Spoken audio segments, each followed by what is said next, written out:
Morning, everybody. Today is day 5 of my live 21-day challenge. Let me just turn on my camera. Might make me look a little bit better. So today I am going to talk about the cranium and all things that can go wrong with the skull. So I am doing my 21-day challenge on the head to toe minor ailments that can go wrong with your baby. And I wanted to talk about the cranium or the skull. So the skull is made up of 4 different bones. So you've got the frontal bone at the front, you've got the 2 parietal bones at either side, and you've got the occipital bone at the back. Now, when a baby is born, these bones are held together loosely by what are called sutures. Well, not so loosely, really, it's quite robust. But the reason that they are held together by the sutures is to allow movement through the birth canal. And this is obviously very important for any woman who has been through childbirth. Now, when a baby is born, they also have 2 fontanelles or soft spots. Now, they have a posterior fontanelle, which closes at about 2 to 3 months. And then they have the anterior fontanelle, which is the soft spot at the front. Now, this one doesn't close until they are about 7 to 18 months, in and around that time. And again, we have these fontanelles in babies so that they can get through the birth canal a little bit easier, and also it allows the brain to develop and grow, which is really important because our babies' brains grow exponentially in the first couple of years. Now, let me talk firstly about the fontanelles. Now, a lot of parents get a little bit worried about the fontanelle and the soft spot, and they are a little bit wary of handling the soft spot. Now, don't be too worried about the anterior fontanelle. Yes, it is quite soft, but it's also very robust in that it is covered by a layer of membranes called the meninges, and it keeps the brain really quite well protected.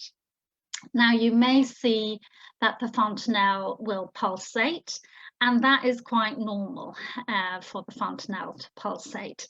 And it just shows that blood is pumping around the body and keeping your baby safe and well.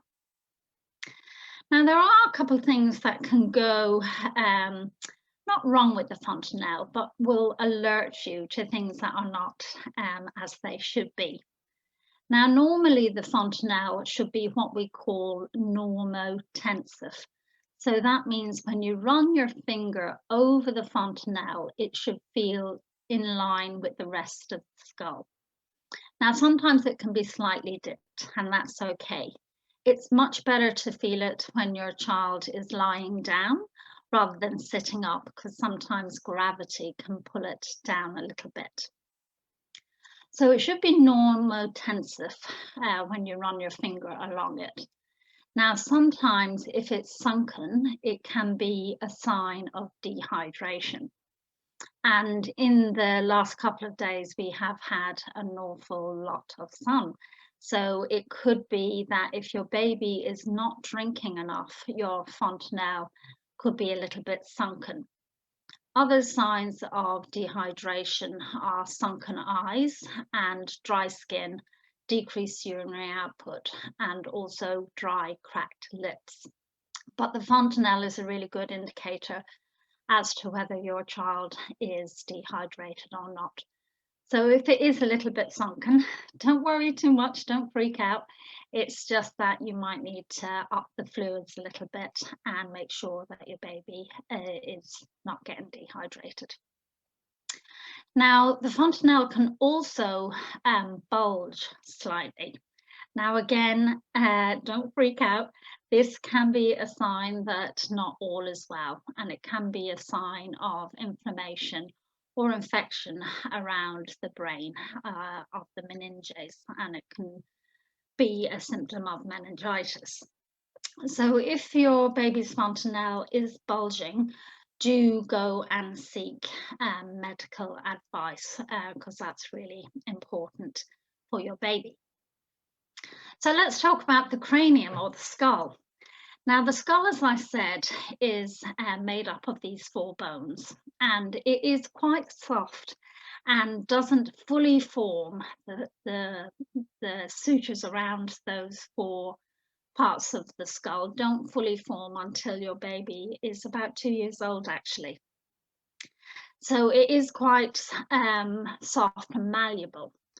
Now, a lot of parents get really worried, sorry, I had to clear my throat, about what we call flathead syndrome or plagiocephaly.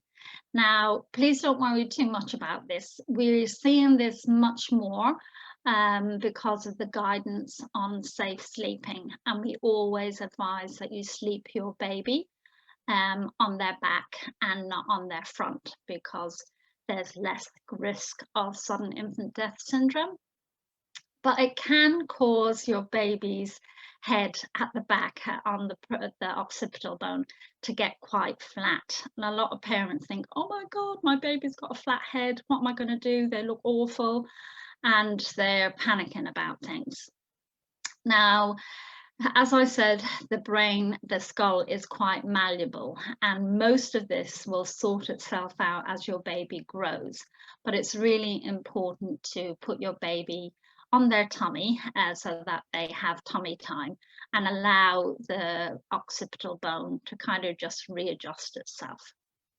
And as your baby starts to roll over and sit up, you will find that this flathead syndrome will start to even out and disappear. Now, if it doesn't, again, don't freak out. It's going to be okay. You can get support and help with it.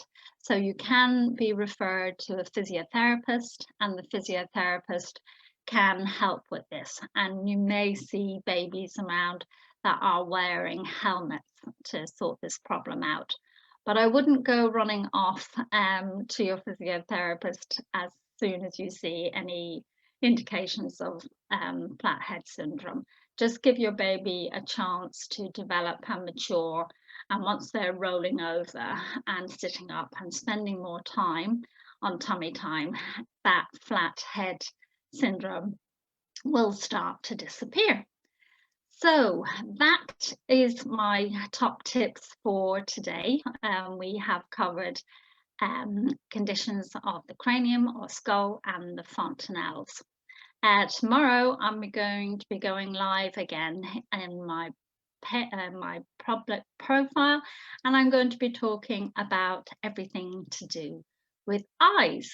So please, if you like this, do give me a like or a comment, and that would be great. And I'll see you all again tomorrow. So have a great day, everybody. Take care. Bye bye.